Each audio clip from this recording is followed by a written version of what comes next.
So, heute wird's wieder stinkig. Mehr verrate ich noch nicht. Gleich geht's weiter.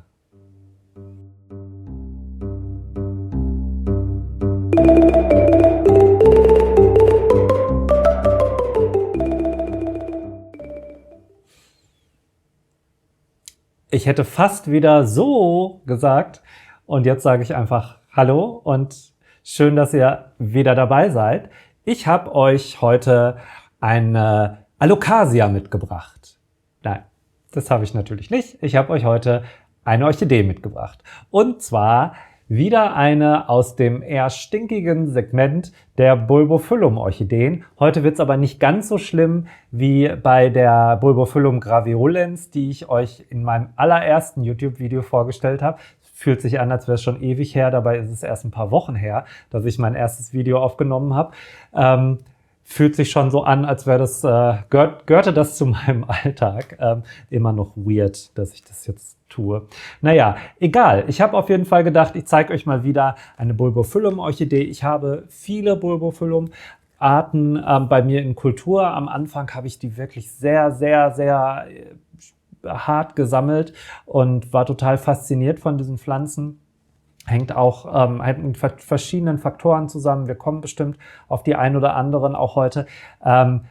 Ich bin immer noch begeisterter Bulbophyllum-Kultivateur, aber ich shoppe nicht mehr ganz so viel, weil die Pflanzen sind nicht alle in der Kultur so einfach, wie ja man manchmal den Eindruck bekommt.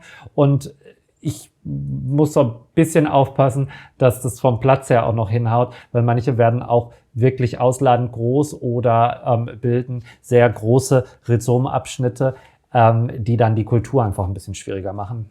Dazu kommen wir gleich auch noch. Heute geht es um Bulbophyllum frostii und jetzt denkt ihr vielleicht, oh, kenne ich schon, langweilig, habe ich schon tausendmal gesehen. Andere, aber sehr wahrscheinlich nicht. Und ich finde, das ist eine super Anfänger-Bulbophyllum. Und warum, erkläre ich auch heute. Ich möchte ihn nicht die ganze Zeit in meinem Gesicht halten, dazu auch später mehr. Der Gattungsname Bulbophyllum, fangen wir vielleicht auch einfach mal wieder damit an, setzt sich zusammen aus zwei griechischen Wörtern. Einmal Bulbos für Zwiebel und Phyllon für Blatt. Und ich finde, das beschreibt es ganz gut. Also der Habitus von Bulbophyllum ist immer sehr ähnlich. Es gibt eine Bulbe und es gibt ein oder zwei Blätter, die aus dieser Bulbe entspringen, in der Regel an der Spitze der Bulbe. Da macht auch diese frostii keinen Unterschied. Und der Artname frostii ehrt vermutlich irgendeine Person, also irgendeinen Frost, Herrn Frost, Frau Frost, zu der damaligen Zeit wahrscheinlich häufiger Herr Frost. Und die einzige Person, die ich recherchieren konnte, die auch zu der erstbeschreibenden Person so ein bisschen geografisch und vom Umfeld her und von der Zeit passen würde, wäre der englische Maler William Edward Frost. Ob das tatsächlich so ist, konnte ich leider nicht rausfinden. Das ist eine Spekulation, auf die mich das Netz gebracht hat. Vielleicht wisst ihr es besser, dann schreibt es gerne in die Kommentare. Dafür sind die nämlich da, damit wir gemeinsam dazulernen können.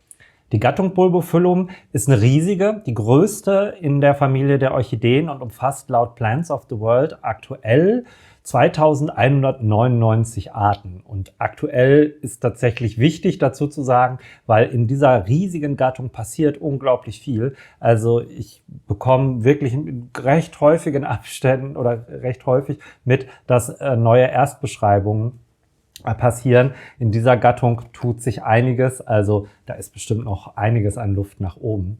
Und die Gattung hat auch noch einen großen Abstand zu anderen Orchideengattungen, was die Anzahl an Arten angeht. Also Pleurotalis und Dendrobium sind nochmal deutlich abgeschlagen dahinter. Und der Erstbeschreiber war Franzose und anders als mein Name nahelegen würde, muss ich jetzt ablesen, weil der Name ist nicht ganz so eingängig. Der hieß Louis-Marie Aubert du Petit-Thouars und der hat 1822 diese Gattung aufgestellt und war als französischer Botaniker, erstmal eine ganze Weile im Knast zur Zeit der Französischen Revolution. Kann man auch mal machen.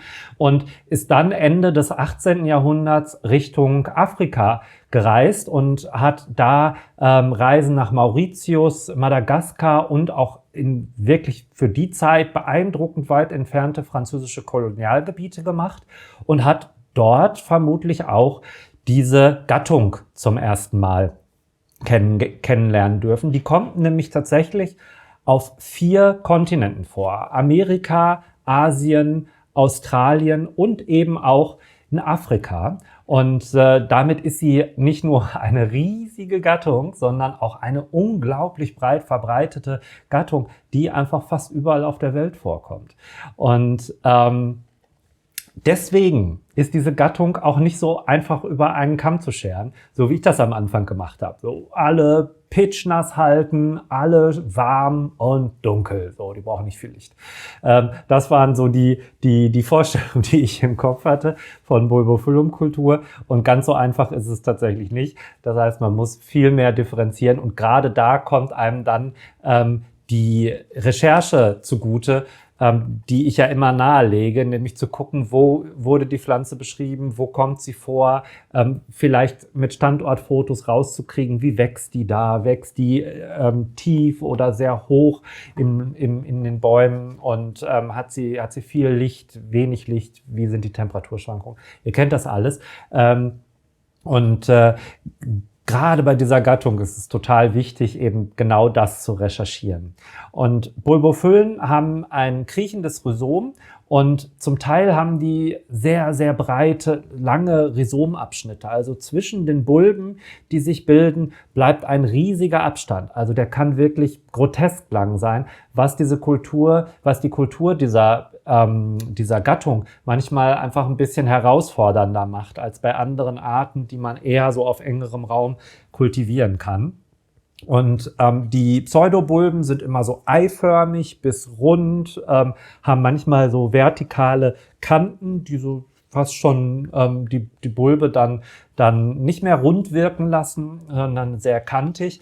Und die Laubblätter sind einmalig mittig gefaltet, also haben immer diese Linie und entspringen auch so zusammengefaltet aus der Bulbe bei einem neuen Blatttrieb. Und die Bulben haben auch immer diese Hüllblätter, die ich ja gerne mal abmache. Und ich empfehle auch, das zu tun, weil da gerne Viecher sich drunter einnisten. Die finden das richtig sexy, sich unter dieses Hülllaub um die Bulben zu verfrachten. Und die Lippe dieser Gattung ist bei ganz vielen Arten beweglich und schwingt so ein bisschen. Und in den allermeisten Fällen ist sie so rot und sieht so ein bisschen aus wie Fleisch. Und damit will sie neben dem oft sehr strengen Geruch nach Aas oder Fisch insbesondere Fliegen als Bestäuber anziehen. Und das sieht man diesen Blüten ganz oft an, dass sie was Fleischiges imitieren. Das macht sie aber in meinen Augen nicht weniger schön. Ich bin jetzt nicht so ein Fan von rohem Fleisch, aber auf jeden Fall von Bulbophyllum-Orchideen. Bulbophyllum frostii selber wurde 1928 vom englischen Botaniker Victor Samuel Summerhayes beschrieben. Der war 39 Jahre tätig in den Royal Botanical Gardens von Kew, in Kew. Und in der Literatur ist das homotypische Synonym Ceropetalum frostii auch verbreitet. Und heute würde man Ceropetalum, ich habe die glaube ich auch als Ceropetalum ursprünglich mal gekauft, Ceropetalum würde man heute am ehesten noch als Sektion von Bulbophyllum betrachten. Und Ceropetalum verweist sprachlich auf diese fransigen, haarigen Blütenblätter. Und das seht ihr ganz gut im Bild, blende ich euch ein. Die sind eben für diese, nennen wir es mal, Sektion charakteristisch. Die Frostii hat ganz ungleichmäßig kugelige, leicht abgeflachte, aber auch manchmal so ein bisschen schrumpelige Pseudobulben und die in relativ großen Abständen entlang des Rhizoms auftauchen. Das macht es eben bei den Pflanzen ein bisschen schwieriger, die in normalen Töpfen zu kultivieren. Und aus den Pseudobulben entspringt eben dieses einfach gefaltete Laubblatt. Und das ist in dem Fall wirklich krass sukkulent. Das ist ganz, ganz festes. Ich kann das kaum, also das gibt kaum nach, wenn ich das wirklich mit Kraft in den Fingern drücke. Also beeindruckend starkes Laub macht die Pflanze auch sehr widerstandsfähig, im Übrigen auch gegen Schädlinge, was wir natürlich total cool finden. Also wirklich ein sehr, sehr festes Laub, das auch meistens sehr dunkel gefärbt ist. Also meine Pflanzen also Bulbophyllum haben sehr unterschiedlich farbiges Laub und die gehören schon eher zu den ganz dunklen Arten oder gehört zu den dunklen Arten. Und ihr seht es vielleicht auch einfach im Profil ganz gut, wie fest und dick dieses Laub ist. Ganz weiche Kanten, also nicht scharfkantig.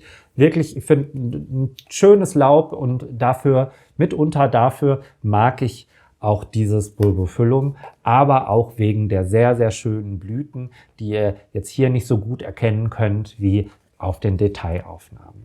Und die Pflanze verliert dieses Laub auch in der Regel nicht. Klar kann es mal passieren, dass eine Bulbe das Laub abwirft, eine ältere Bulbe, das müsst ihr euch auch nicht weiter besorgen, aber grundsätzlich bleibt das Laub erhalten.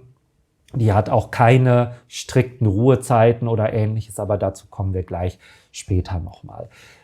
Die Wurzeln bei Bulbophyllum sind ja ganz, ganz häufig und so auch in diesem Fall sehr drahtig und leider auch sehr bruchempfindlich. Also das ist sehr, sehr feste Wurzeln, die so ganz spitz auch vorne sind. Und die sind ein bisschen zimperlich, wenn es darum geht, umgetopft zu werden. Also da müsst ihr bei Bulbophyllum ganz gut aufpassen, dass euch nicht zu viele Wurzeln beim Umtopfen abbrechen. Am sehr kurzen Blütenstand, das sieht man ja, glaube ich, ganz gut, also da passiert nicht viel, bilden sich mehrere Blüten, also so eine Art Dolde. In diesem Fall sind es 3. Die hat auch schon mal mit 4 geblüht und ich glaube, die Erstblüte war mit 2 Blüten. Und die Sepalen, die unteren Sepalen sind so richtig schuhförmig verwachsen. Also sind viel mehr Frauenschuh-Orchideen, wie ich finde, als der Frauenschuh, also Paphiopedilum, Phragmipedium und Co. Also erinnert mich deutlicher an einen Schuh. Allerdings würde man sehr nasse Füße bekommen, weil die sind nämlich von unten offen. Das zeige ich auch nochmal in einem Foto genauer.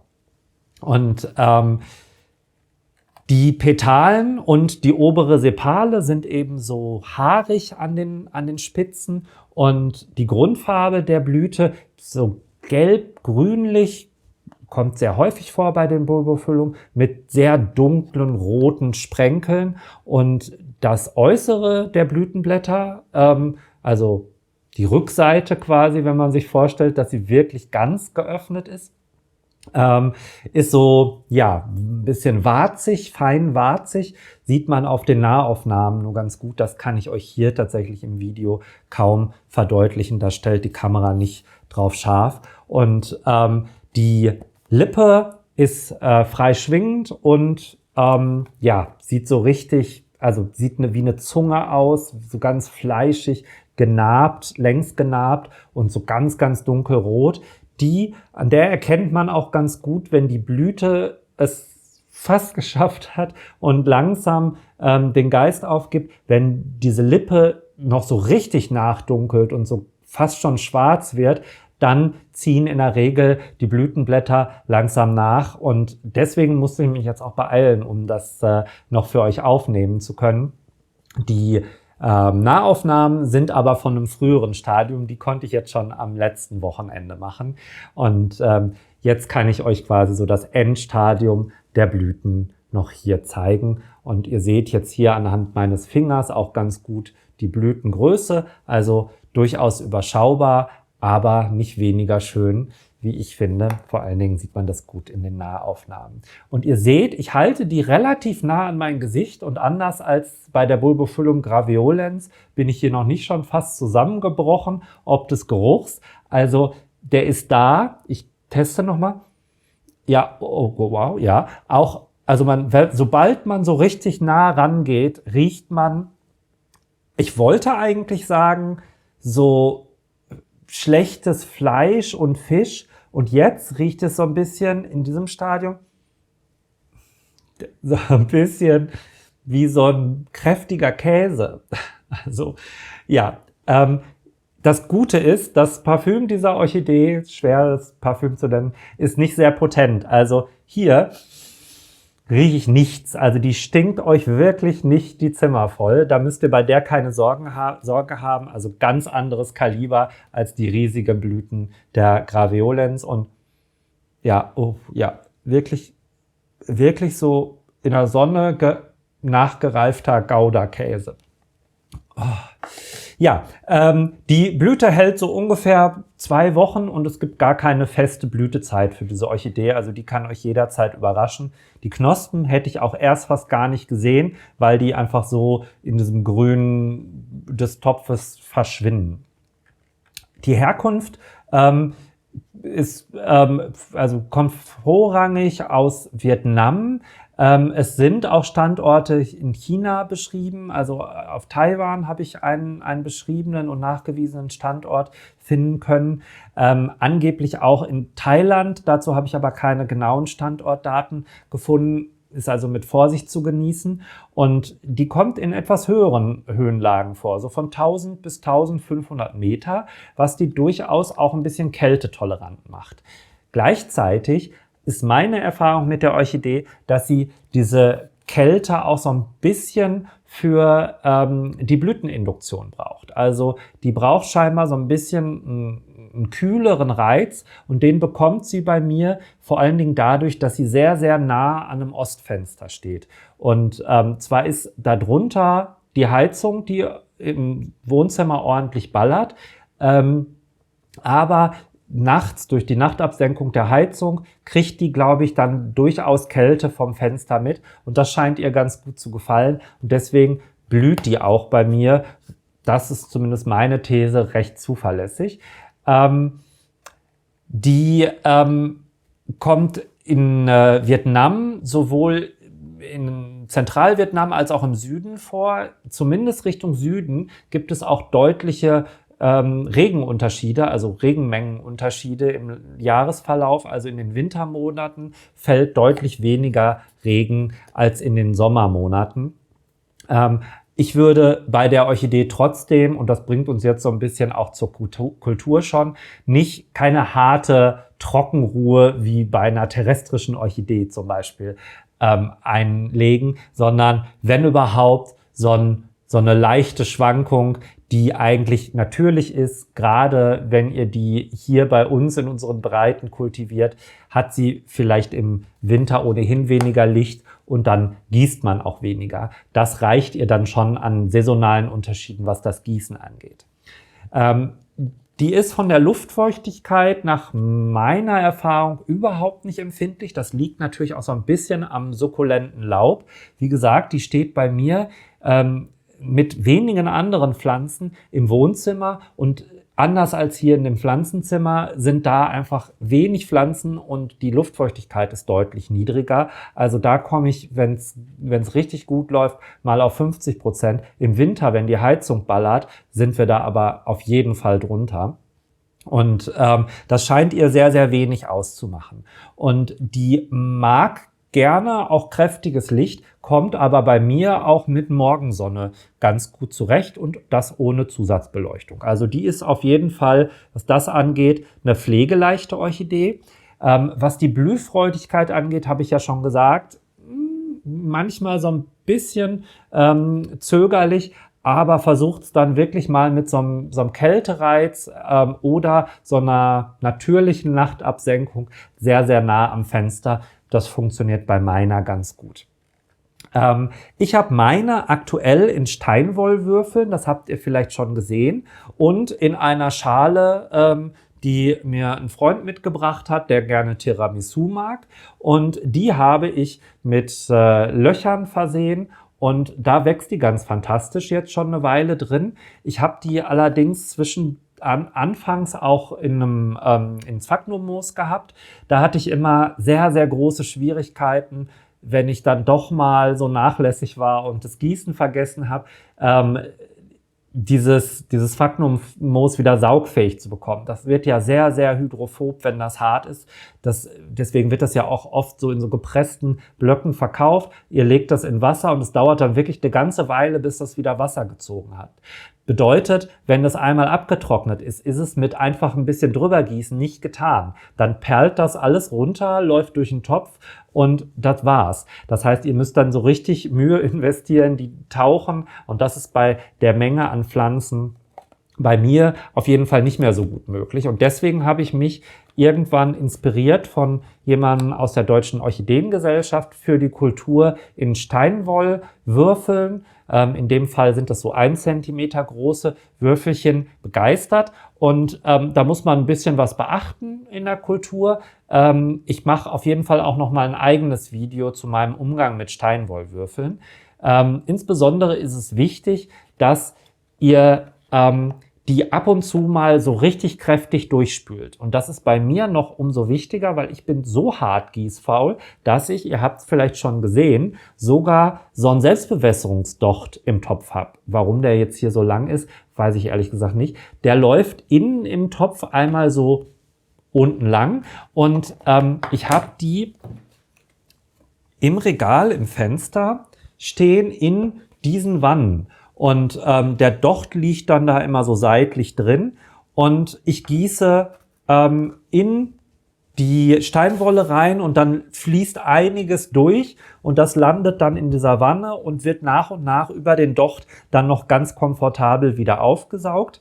Das funktioniert bei mir auf jeden Fall für die Bulbophyllum super und ist auch ideal für faule Gießer wie mich und im Falle einer Urlaubsvertretung.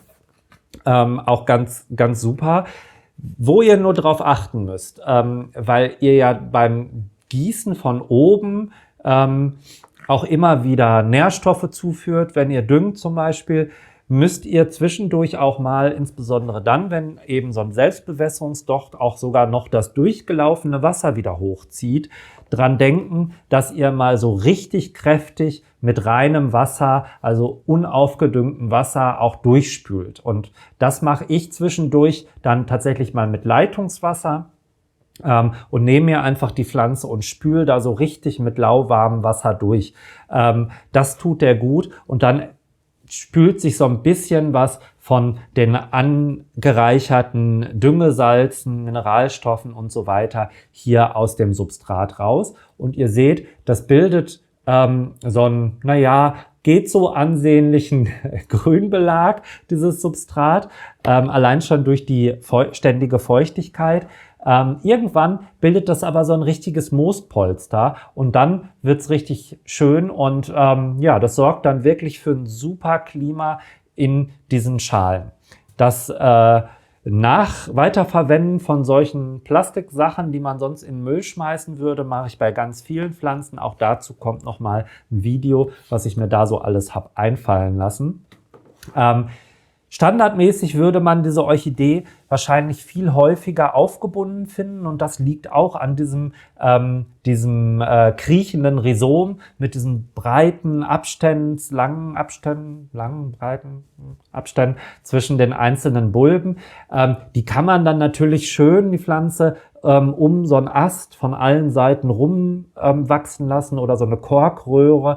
Das gefällt ihr mit Sicherheit super gut. Sie muss dann aber auch an einem entsprechenden Ort sein, wo man es dann auch immer so feucht halten kann, und mein Platz im Grow Tent ist sehr eingeschränkt, und die macht sich eben auch in so einer Schale oder auch in einem Topf recht gut. Die wächst auch nicht so rasend schnell. Also ich würde sagen, wenn die so 1 bis 2 Bulben bei mir pro Saison macht, dann ist das schon ganz ordentlich, und dann blüht die pro Bulbe auf jeden Fall einmal, wenn es mit dieser Blüteninduktion hinhaut. Die Verfügbarkeit ist meines Erachtens nach zu Unrecht gerade nicht ganz so gut. Also die gab es zu Anfang meiner Leidenschaft ein bisschen besser zu bekommen. Häufiger findet man allerdings Hybriden und die sind auch total attraktiv. Die scheinen auch so ein bisschen die Robustheit und die Pflegeleichtigkeit dieser Pflanze ganz gut mitbekommen zu haben.